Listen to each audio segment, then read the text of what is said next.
Hello out there, Mongoose conservation friends. Hello world. I hope you're having a wonderful end of the day on the 11th of March 2025. I am here in the Meerkat Magic Valley Reserve of the Meerkat Magic Conservation Project.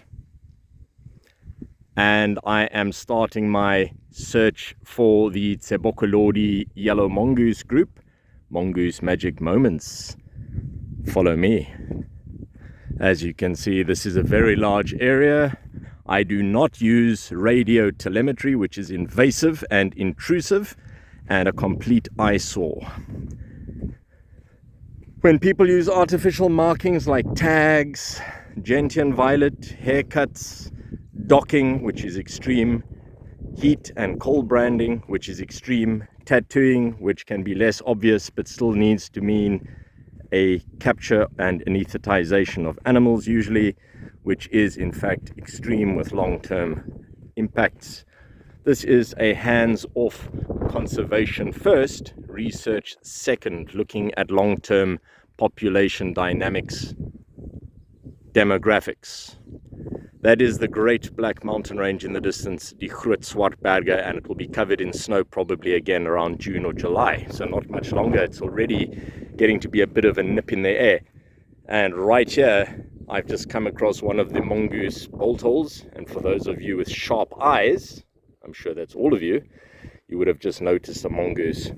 Brrr. Of course, they know me very well. She is on her way to the burrow system. This is, in fact, yes, I can confirm, the dominant female. Remember, you can adopt the Tsebokolodi Yellow Mongoose group.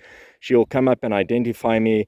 Brrr. We're still very far away from one of the sleeping burrows. And of course, it's quite a while before sunset, so I did not anticipate finding her so quickly. But this is one of her foraging routes, which is, of course, why I'm on it. Brrr. There's still much time before sunset, so it means food needs to be gathered.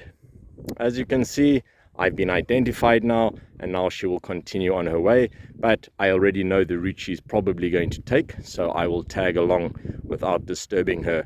Of course, yellow mongooses primarily occur in South Africa, but also into Namibia, to the northwest of South Africa, and into Botswana, pretty much north of South Africa.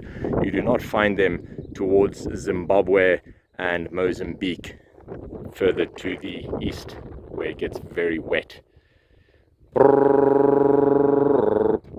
That is the Meerkat Mansion Research Base off in the distance behind all that vegetation, and then of course the world famous Stone Dojo gym. I've just got back less than half an hour ago from a 26.3 kilometer mountain bike ride where I did a circuit all the way across Latergansvlei to the tar road, up along Route 62 towards the next town of Carlitsdorp, and back along the other entrance route from De Hoop in Latergansvlei. That video is already online for those who follow my social media. You may have seen it already on TikTok. I uploaded it and edited as I got back in a few minutes. Perfect timing to go out and see Tsebokolodi group. All right, so I'm going to start moving along.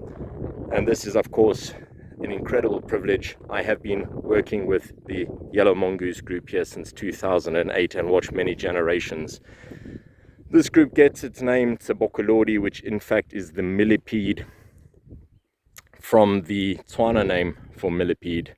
It's an arthropod segmented animal, also known as the Shongololo in Zulu. But that is the greater kudu Tragelaphus strepsiceros, just to throw out some names there for those who enjoy the names. That is, of course, the greater kudu, and it's in Swahili / Shangaan variations, I believe. All right, she's going along one of her secretive routes here, past different areas, scent marking them as she goes. So the group is named after her mother. There you can see that sniff greet. She's checking where everybody else is, because the dominant male, Giabonga Morla, and the baby Squeaky Skoyatolo from October 2024 could be anywhere. As you can see, they're not foraging together. Sometimes they could be hundreds of meters apart or kilometers apart, or not anywhere near each other. She's just checking as she goes along that I'm not a threat. All right. right, let's move along this route. She'll be speeding up her pace a bit as it moves towards sunset. My objective today with this longer play video is to introduce you to what it's like tracking down the yellow mongoose. Again, this species is known as Cynictis Penicillata. So, again, walking with wildlife.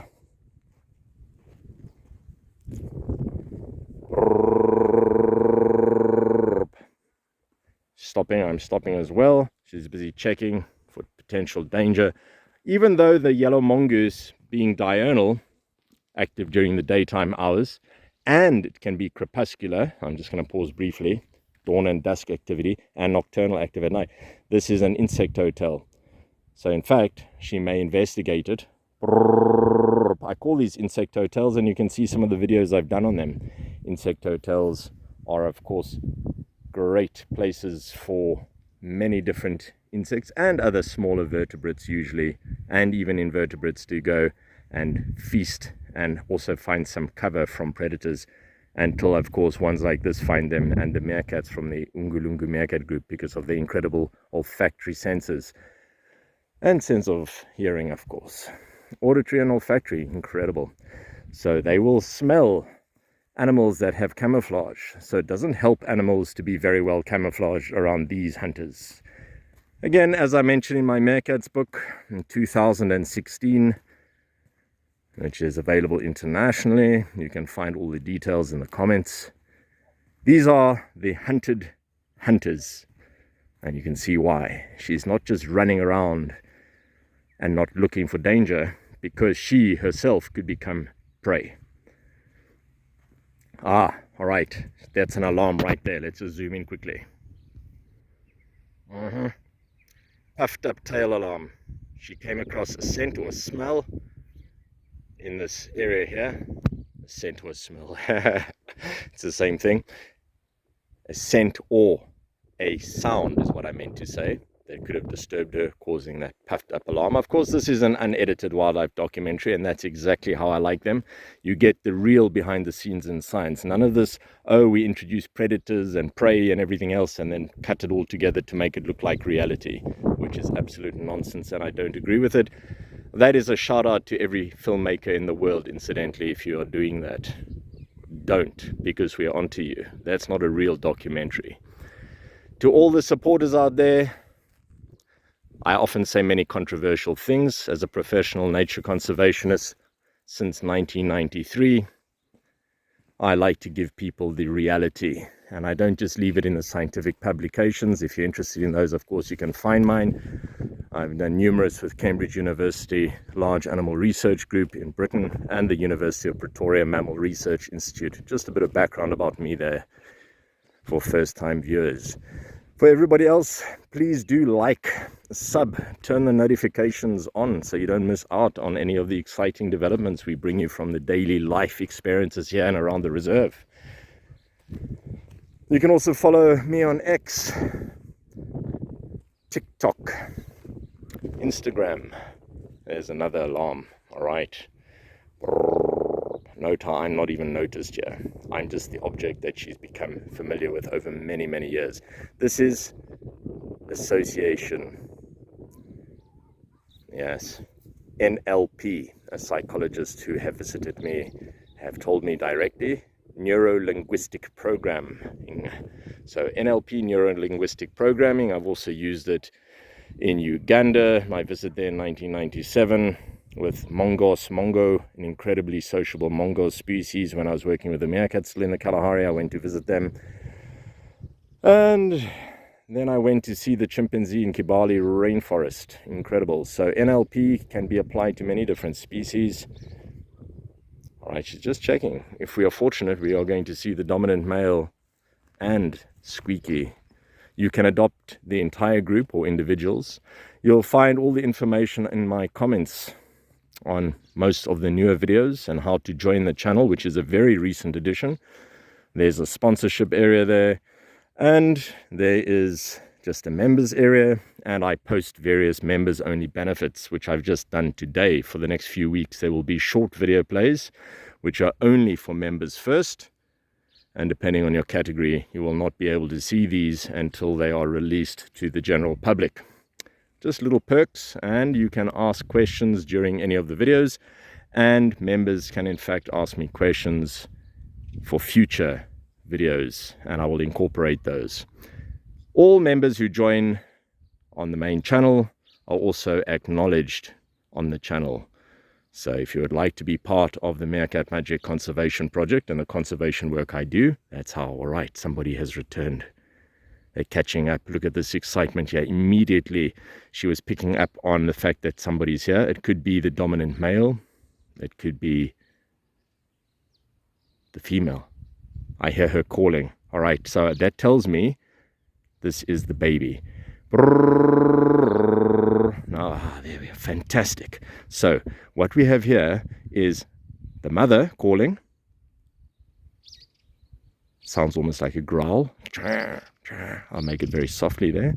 And immediately here comes Squeaky Skoyatalo. Now Squeaky has grown up since October last year, getting to know me.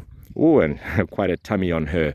And I'm delighted to be able to tell you, for those who know, she has been identified. So this is in fact a female, and she's becoming independent. And the reason this is so fantastic is, like with meerkats, yellow mongooses have a matriarchal structure.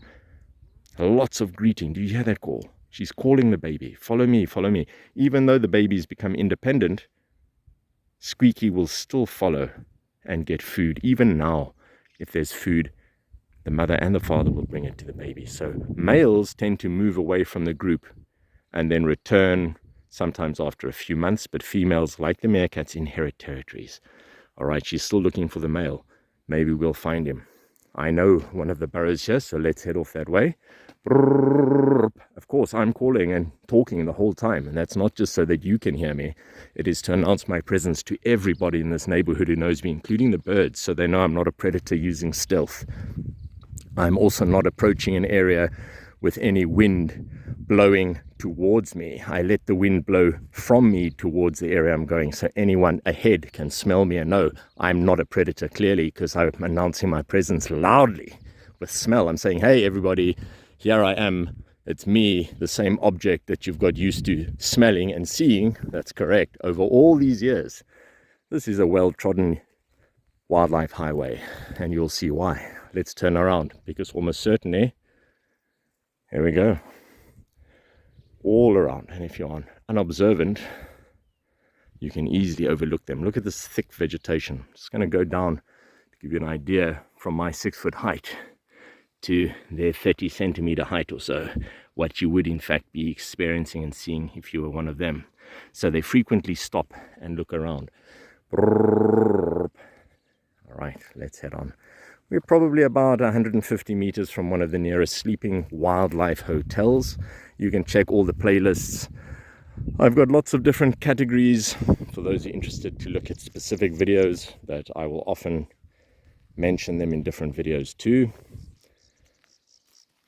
And again, for all our members out there, thank you so much for your support. If you just don't want to be a member but just make a supportive gesture, my PayPal details are also out there. You can find them. And of course, there's the merchandise shop, which is live as of 2025. We deliver merchandise directly from this project, my own personal image archive, and from my Meerkats book as well, and from the Stone Dojo gym, which is a community gym for the local reserve inhabitants and surrounding inhabitants that I support. It's a non-profit as well. In fact, yesterday I had 7 students here after their school going to the gym. It teaches them discipline, focus, motivation, teamwork, etc., and it keeps them off the terrible drug scourge in this area, which is really a rampant cancer all around the world. It lets them know to appreciate the reserve. Everybody around here is welcome to be part of it. All right, they've arrived at the burrow now. It's just to see if they find the dominant male.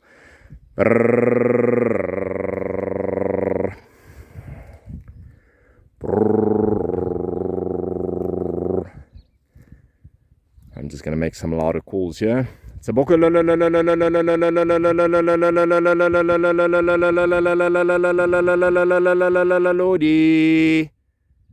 Tsebokolodi.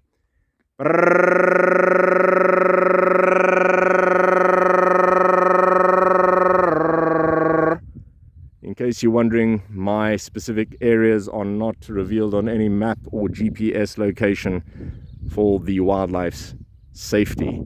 And my entire reserve is covered in IP cameras, internet cameras. So I have them all over the reserve and they are triggered by movement. So the animals are completely protected from potential poachers out there, etc. Because I live on the reserve. And it's a private reserve. You are welcome to visit. If you're interested, you can find my WhatsApp and email details in the messages as well that I put on the videos, the comments, and the pinned comments. Just let me know, because I don't take people out daily. And I don't take more than 2 people at a time as a general rule. If you're with me now, we would have been walking together with the Mongooses. Out of 7 billion plus people in the planet, we would be the only ones doing this. And right now I am the only person in the world walking with wild yellow mongooses. That's a fact. A bit of auto grooming by Squeaky. Let's have a zoom in here and have a look. I'm really happy that Squeaky's doing so well. Squeaky's basically the... Ooh, that was a very quick bit of excitement there. Squeaky is the equivalent of a teenager right now. You can look back to Squeaky's portfolio of playlists and see when Squeaky first emerged. And also, of course, Gakulu Cucciolina, as she got those suckle marks appearing on her in October last year. She's definitely vigilant looking for the male. He's not here, otherwise she would have found him already. He quite commonly returns to the burrow if all is well just after sunset, which has already happened. So shouldn't be much longer now and we may see him. So I'm just going to make another call because, of course, I am at the security system here, but I need to announce my presence because I'm not the only person in this area, but I need to let him know it is in fact me, the one that he knows very well.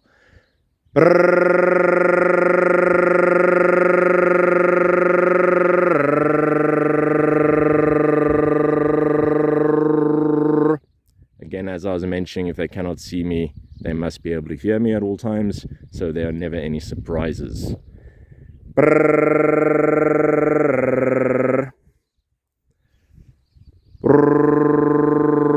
So for the last 17 plus years, every single species in this area has got to know me and my sounds. So I'm just the equivalent of a bird basically calling the distance, but the difference is they don't get anything from me. So even the birds know me. When I first arrived here, everything alarmed at me. Even insects will alarm if you are not careful. But when birds and other animals are also not alarming, even insects stop alarming. I'm talking about the cicada, one of these poems, Neighborhood Watches, in my Meerkats book. There are actually 3 poems there. And that's one of them talking about how the loudest warning call is an actual cicada insect, which goes silent. And as soon as it's silent, that means there's danger. Makes a loud buzzing sound. I won't go into more details because you can find out more about them on my channel under the poetry section playlist. Right, lots of scent marking and looking to see where the dominant male might be arriving from. I'm hoping he's all right. Of course, every day, and one of the reasons I call this a magical moment, the same as meerkat magic moments, is because you never know what can happen in a day. These are wild areas. There are many predators that live here. Many, many, many predators. And that's why I'm always so incredibly appreciative to see these beautiful animals. And they are so misunderstood in general around the world. And throughout history, mongooses have had a bad rap. Yeah, and a bad rep. And it's very unjust. They are, of course, a critical component of any balanced ecosystem where they occur. And I say this very importantly, naturally. If they are exotic species like Herpestes oropunctatus, the Indian mongoose, which has become an invasive species in Hawaii and other areas, then it is the same as feral cats and dogs, because they can in fact have a big impact on bird populations, etc. So I'm not talking about an imbalance, I'm talking about a naturally balanced ecosystem.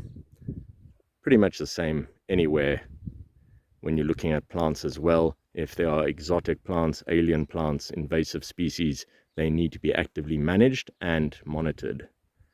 However, just basically saying something is bad because of ignorance, which many people have done for decades and decades with meerkats as well in the past, thinking they had rabies and that they were terrible pests and the mongooses were pests and meerkat mongooses are all the same thing, etc. And gradually we've stamped out that ignorance, at least with the meerkats in the world. However, and there's a little scent mark at the communal midden latrine there by Squeaky. However, unfortunately, this stigma of ignorance persists with the yellow mongoose species and many other mongoose species. It's almost full moon I see up there. Beautiful, beautiful, beautiful. Still no sign of the dominant male. Mother and daughter looking around very carefully. Please note, I'm going to zoom in for this. The dominant female very studiously scent checking for signs of the dominant male, and in fact Squeaky is too. The hardy-dar ibis is calling in the distance. Bostrichia haggardash. Again, I use scientific names because there are 11 official languages in South Africa alone, which means there are a great number of confusing common names. And many, oh, a lovely scent mark. Look at that. Bit of a urine scent mark from Squeaky to the mother. That's very uncommon to see. I might cut that into a short. Certainly unusual. Oh, a bit of non-reciprocal allo grooming initiated by the dominant female to Squeaky. She's still checking. I've noticed that these cameras actually cut sound when they zoom in and out, so I'm trying not to talk as I zoom in and out, but it's quite tricky to remember that sometimes, like I just did, that this still goes in as an unedited documentary. I'm really hoping we see the dominant male. It's getting later, but as I mentioned, they can be nocturnal as well. So the vertically slitted pupils you find in cats allow them to hunt in variable light conditions, of course, but the yellow mongooses have horizontally slitted pupils. All right, that was a scent mark you may have noticed. By now, any of my long-term viewers, and a big shout out and appreciation to you all the likes and subs over all the years, really thank you for that. You will know what these behaviors are as they happen. And of course, there are many research biologists I know around the world as well who watch these videos and can also see these different behaviors immediately.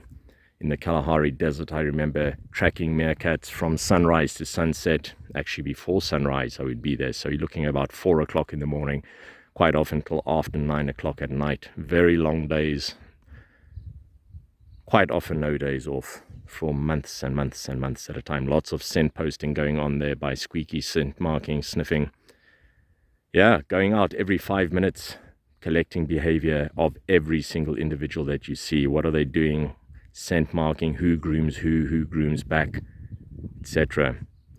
And that way you could establish hierarchies and you could work out the different individuals, different behaviors within a group structure, who eats what, etc. Then following individuals over the day, collecting what we call focal data, an hour at a time usually, sometimes longer, and that would be with stopwatches too. As they start digging, the stopwatch would start. As they stopped, were they successful at finding the food, yes or no, working out energetic budgets. What type of food was it? Small, medium, large, tiny, extra large, etc.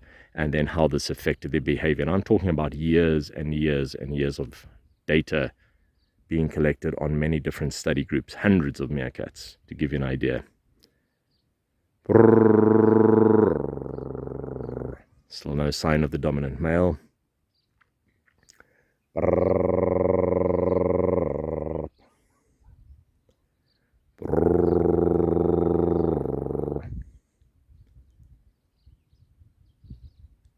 Quite often I will go and sit at this particular area of the burrow. You can see I've hollowed that out slightly to get rid of some of these nasty devil thorns, as they are known, Tribulus terrestris species, which are full of spikes, basically wooden caltrops, very unpleasant to sit on.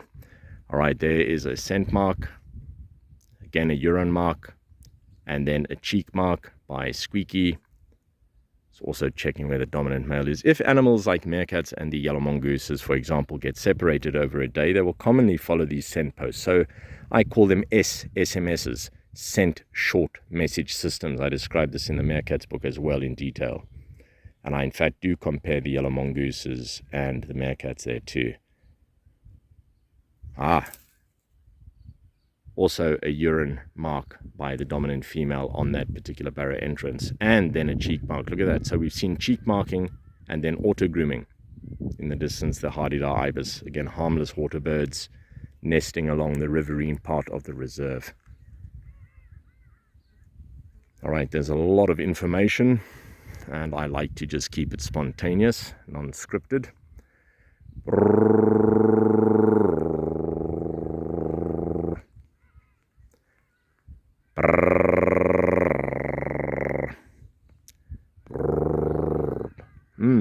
Some of our animal tourists are visiting there. I see our deer melanocephala, black-headed heron flying past to roost. Usually I will notice things because the animals I with notice them. All right, we've got swifts and swallows flying past here, the animal tourists. Visitors from Europe quite commonly flying over 10 and 12,000 kilometers and more sometimes to get here for a little vacation in the warmer times, and then they'll head back as it gets warmer in Europe. Even now it's warming up. I believe today in Italy there were areas over 20 degrees centigrade, so it's getting nice and toasty there. Shout out to all my Italian friends. Buon pomeriggio. Come è andata la tua giornata? Ciao.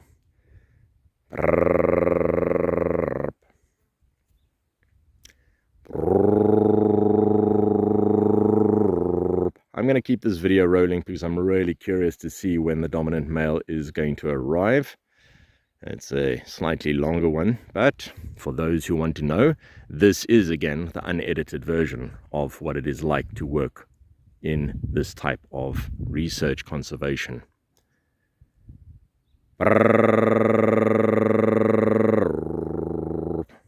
I'm all about conservation through education.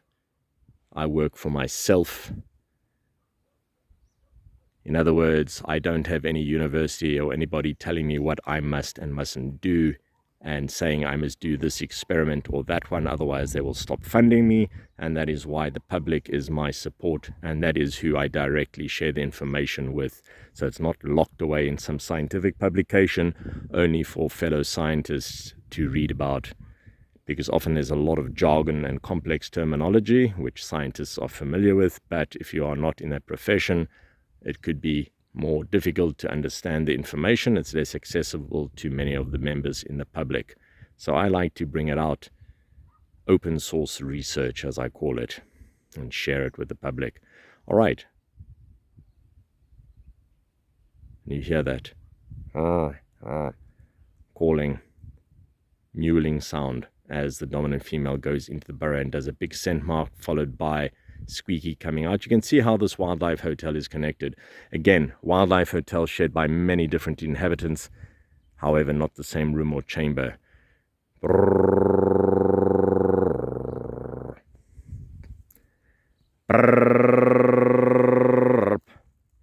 I hope the dominant male is doing well, squeezing out every last moment of foraging time, although as I've mentioned in past videos, I have seen yellow mongooses active over 1 o'clock and 2 and 3 o'clock in the morning. So it depends on how well they've done. All right, that was an interesting bit of behavior there, and you might see it again. It was a rub mark. So body rubbing is also another form of scent marking, followed by a little auto groom there.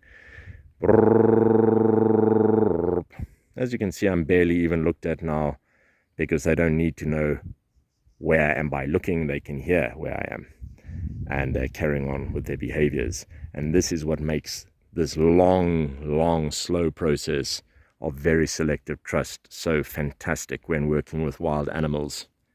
They get to know specific codes, and I have many different sounds that I make, many that only I know and the animals know, and nobody else will ever hear except myself and them. And that is because those are secret codes I can use to overwrite any other codes that may ever be abused, for example. And of course that has not happened, but I have made sure. It's basically hack proof, in other words. The sounds I use are not Meerkat or Mongoose calls, and that's not where the nickname the Meerkat and the Mongoose man comes from. I'm basically the behavioral interpreter. Some people call me a shrink. Meerkat or Mongoose whisperer. But it was given to me by the BBC originally from Britain when I did films with them in the Kalahari Desert, and then the name has stuck. Just a shout out again to all my international supporters out there. You're really appreciated. And to all the film crews I've worked with over the years who might see this one day, you know what it's like to spend hours and hours in cramped conditions, getting sunburned often, or frozen, or bitten by creatures, insects, etc., while you are trying to remain absolutely motionless to get a certain sequence of behaviors. Yeah, that's the life.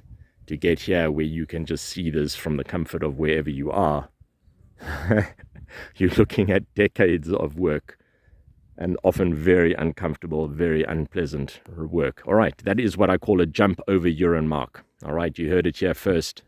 Yep, I've come up with my own unique behavior codes here, and still the tail is lifted up. So this is a familiar scent mark, and that is what brings the group together. If they are separated again, they can smell each other easily, as I was touching on SSMS's. Smellogram, as one of my guests once said. I really enjoy that. Smellogram, not Instagram. Anybody out there thinks, oh, social media is all the rage.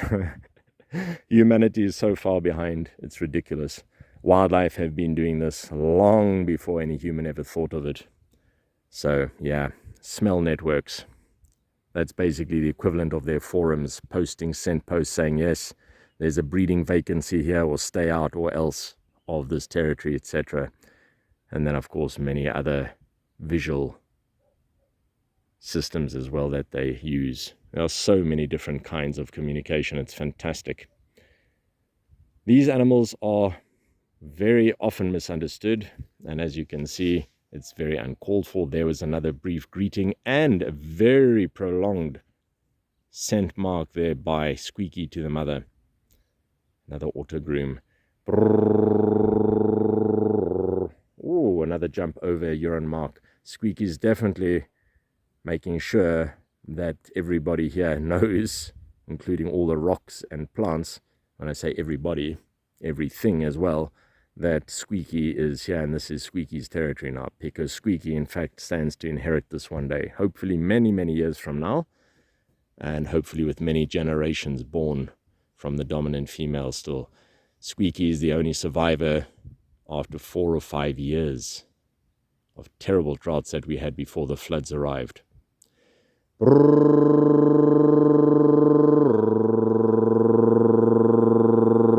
Just announcing with a louder call in case the dominant female sees me from a distance and is still deciding what I am. Of course, as soon as he hears that sound, he will know it's just me. Let's just have a little atmospheric view. There's not even a breeze at the moment, not even a tiny whisper of air moving. And it's probably about, let's say, real feel 26 degrees centigrade. It was much hotter earlier during my bicycle ride.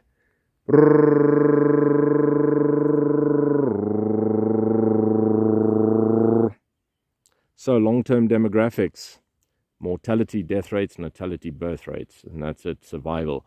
This particular group of yellow mongooses is fully contained in my private reserve, which I'm extremely appreciative of. Unfortunately, I have worked with many landowners, and I say this very seriously, who then over time sell their properties, and then you have different landowners who don't share the same values about conservation, etc. But of course, different wild animals are not owned by anybody.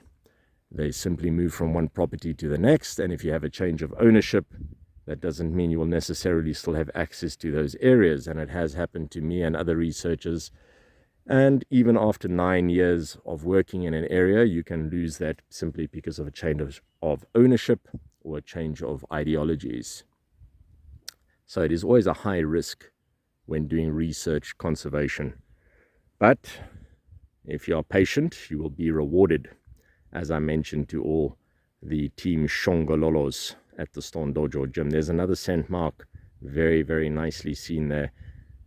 Many different scent marks, cheek marks, rub marks, urine marks, body rub marks on the dominant female too, as she's sitting there waiting. Right. Another interesting point I'll mention now is the fact, because we have that beautiful spotlight up in the sky, even though the sun is gone, it's still very light. And that's probably why, if the dominant male is alive and well, which I do hope he is still out foraging. It's just a beautiful opportunity to get that extra food.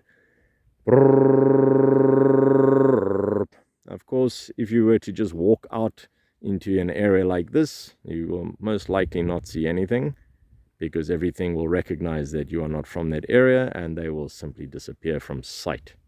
That is typically what happens, and many people get completely incorrect information, thinking that they can do a strip survey walking into an area and count animals, because the animals simply run away or go underground or move off long before the intruders get close to them. So you do not get accurate information like that. You need to basically be in the community and have the stamp of approval of the animals, which basically can be like this, which takes many years. But now when I follow the yellow mongooses, because they don't alarm, everything around them doesn't alarm to my presence either. So you start to really get to see what happens. You follow secretive pathways that no human has ever been on before. And the first time I did this with meerkats in the Kalahari and here, and with yellow mongooses, it was absolutely incredible for me, knowing that no human had ever walked there before with a wild animal.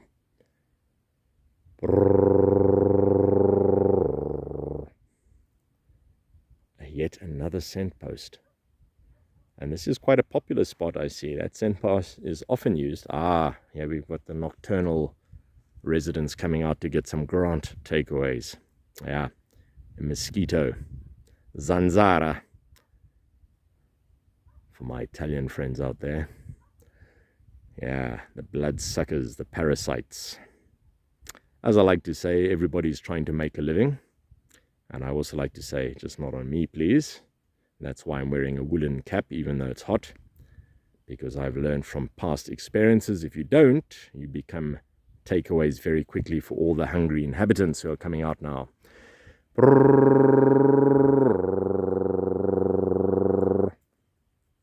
Alright, that was a very long stream.